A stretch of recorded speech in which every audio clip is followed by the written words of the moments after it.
Ada masjid yang kelihatannya sepi, jamaahnya ya sedikit, tapi kadang-kadang diridhoni Allah. Kenapa? Karena masjid itu nggak menjadi problem sosial bagi komunitasnya.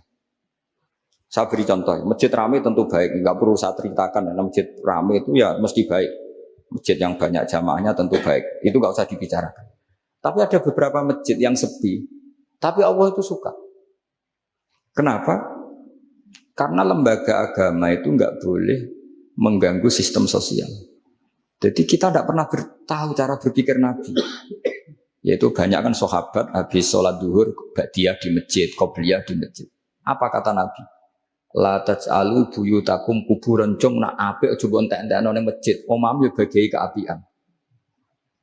Rumah kamu jangan jadikan kuburan. Jadi sholat sunatnya di masjid, ba'diyahnya di masjid. Pulang-pulang tanya, makannya di mana? Terus marah-marah karena kurang disediakan makanan. Kan lucu kan? Di masjid qobliyah, ba'diyah, pulang-pulang tanya Allah, makanan. Tersinggung lagi kalau belum disediakan. Akhirnya apa? Anak-anak kita yang kecil kenangan melihat bapaknya itu apa? Bapak itu orang yang kalau dari masjid tanya makanan. Dan marah kalau tidak kesampaian. Coba kalau kamu datang dari masjid, sholat. Kenangan anak kamu apa? Bapak itu orang yang kalau datang dari pergi, sholat. Sehingga kenangan anak-anak kita ini melihat kita sholat, sujud di rumah. Jika Nabi membahasakan apa? Jangan jadikan rumah kamu sebagai kuburan. Kasih jatah sholat. Sehingga ulama mengatakan jamaah itu paling baik itu di masjid untuk jamaah fardu. Untuk sholat sunat beberapa malah sebaiknya di rumah. Sehingga saya ini sebagai kiai ya sering bingung. Bingungnya kadang ada orang terlalu overacting, ingin masjidnya ruame sehat. Yang satu enggak. Saya ini sering dipamiti. Biasa akhirnya bingung. Bingungnya ya barokahnya ngalim itu bingung. Kalau enggak ngalim malah enggak bingung. Karena ya sudah harus gitu. Sampai tak beritahu. Nabi awal ngendikan itu ju'ilat lanal ardu kulluha masjidan. Semua tanah Allah itu hakikatnya masjid. Apalagi ini rumah kita. Anak kita biar menyaksikan saat kita sujud, saat kita baca Quran, saat kita ngaji. Kalau semua ini di masjid, kemudian Anda di rumah, taunya makanan, menuntut ngopi, menuntut kenangan di keluarga kita kurang baik. Makanya Nabi bahasakan apa? La taj'alu buyutakum kuburon. Jangan jadikan rumah kamu sebagai kuburan. Apalagi ada pepatah lagi, al-ummu madrasatul ula, ibu adalah madrasah pertama. Coba kalau kita ngajarin Quran di rumah, ya tentu masjid ya tetap ada kegiatan, tapi jangan sampai mematikan rumah. Sehingga kita sebagai ulama itu ada masjid ramai ya seneng, ada masjid setengah ramai ya gak apa-apa, asal efeknya menyebar ke masyarakat. Jadi ramainya masjid ya baik, tidak ramai kalau yang ramai ibadah di rumah-rumah juga. Maka dulu zaman Nabi Musa malah istilahnya waj'alu buyutakum qiblatan wa aqimus sholat. Jadikan rumah kamu sebagai kiblat, sebagai tempat ibadah. Coba kenangannya Nabi kalau sholat malam itu di rumah apa di masjid? Di rumah. Sehingga Aisyah punya kenangan sampai hatta waromat kodamau, sehingga tangan kakinya Nabi bengkak. Dan Nabi alami saja. Kamu kira Nabi sholat punya kayak anak-anak sekarang kan ada ruang sholat. Ternyata hanya dipasang sajadah sama tasbih, nggak pernah dipakai. Kalau Nabi enggak, yang dipakai Sayyidah Aisyah itu ya tempat sholat. Sehingga kata Aisyah, Nabi itu sholat di tempat tidur saya. Kalau Nabi sedang berdiri, kakiku tak selonjorkan. Kalau Nabi sujud, kakiku tak ingkertkan. Ya di tempat Sayyidah Aisyah tidur itu. Nabi sholat. Pas berdiri kan berdirinya Nabi lama, Aisyah selonjor. Pas Nabi mau sujud, kakinya diingkretkan. Segampang itu Nabi. Akhirnya apa?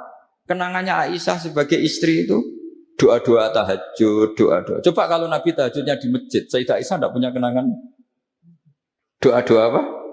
Tahajud.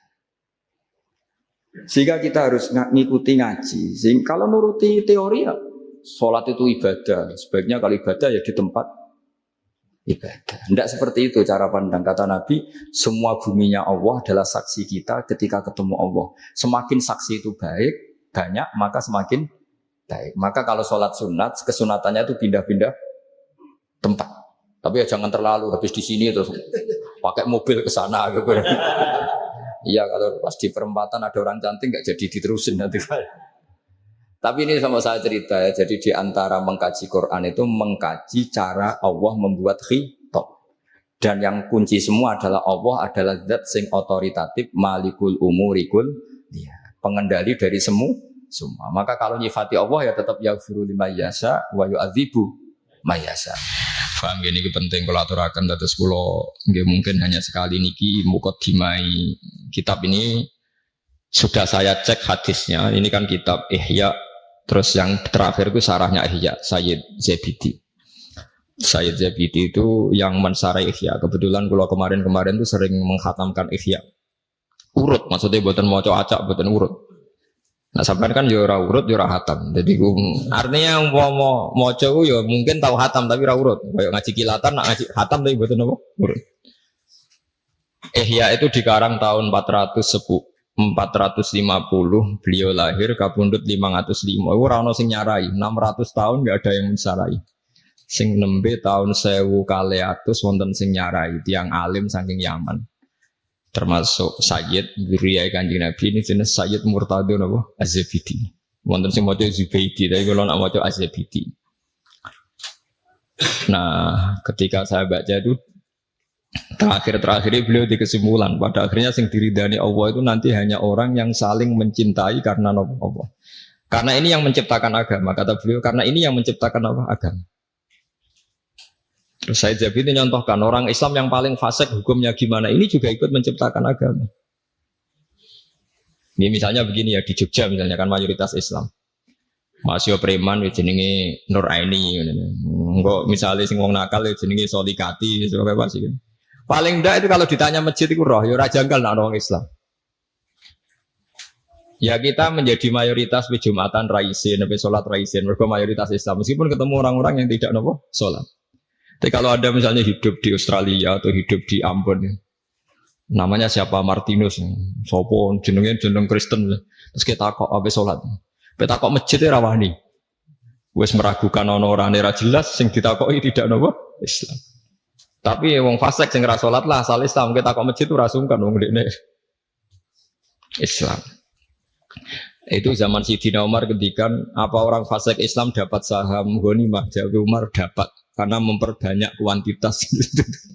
Lah iku al-mutahabbina napa? Billah. Kulo niku nate diceritani kanca-kanca tangga kula sing kerja teng Malaysia, TKI teng Malaysia. Itu pernah satu kapal tuh saking banyaknya penumpang itu ada Jumatan karena pas dina Jumat. Walhasil penumpang sebagian sing non muslim gak seneng. Karena dak bawah itu dipakai Jumatan, yang tempat publik itu dipakai Jumatan. Wong Islam senengane ganggu wong ae, wong kapal wong akeh dienggo Jumatan. Itu sing ngomong ngono dijotosi.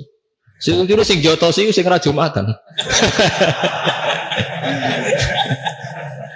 Jadi yo dene ra Jumatan jagongan mbek Cina. Ngono niku tangga kula. Aku ra trimo Gus tak jotos, aku Jumatan nggih boten. Jadi jangan kira orang Islam yang tidak Jumatan itu tidak bela yang apa? Jumatan. Kau dua iman, dua apa? Dua iman. Ya, sama Islam sing kereng-kereng nonton itu terus soleh kau sampean nggih boten. Nggih seru-serunan nonton mawon, tapi nggih penting. Lane ngendikane sing aran hikam, umpama nure wong mukmin sing maksiat itu dipadangno iku tembus langit sampai akhir bumi. Iku mukmin sing napa? Maksiat. Mergo ana nure iman, nggih ana nure iman. Lah nure iman ngopo? Ndekne nyebut Allah.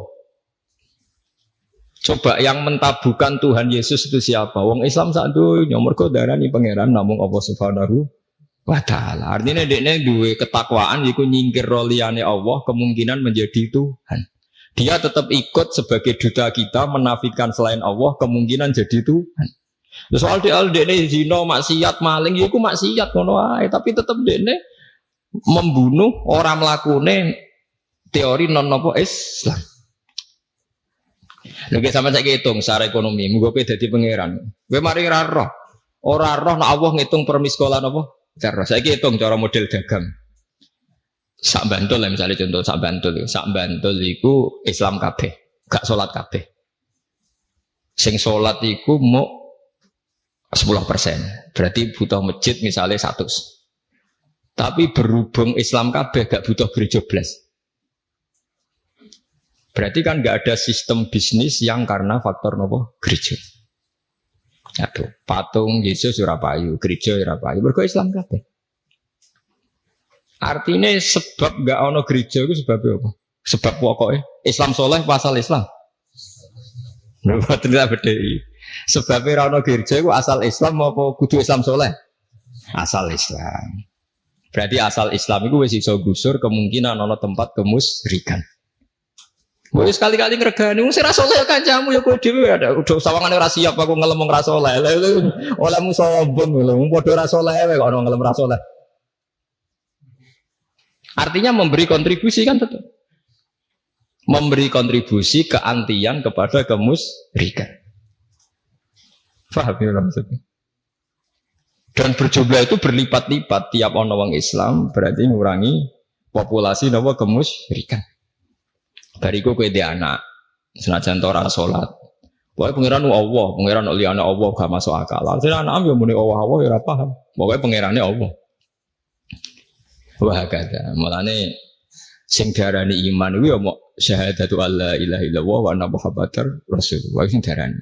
Lah, sing diarani Islam lah iku ana butuh salat bareng. Lah saiki wong ku bodho masal, mangsane iman mbek Islam ku dadi sita. Padahal sing darani iman wis pokoke nyakini nek ana Allah. Lah sing darani Islam. Lah salat itu rukun Islam ta rukun iman? Rukun Islam. Tapi ngoten iki do lali padahal ngaji mulai cilik. Kulo pura balik dibantah kiai seputi lho Gus, wong kadung Islam kok ora salat. Iman itu rukun iman. Nak salat itu rukun. Jangan ngelen nerangno.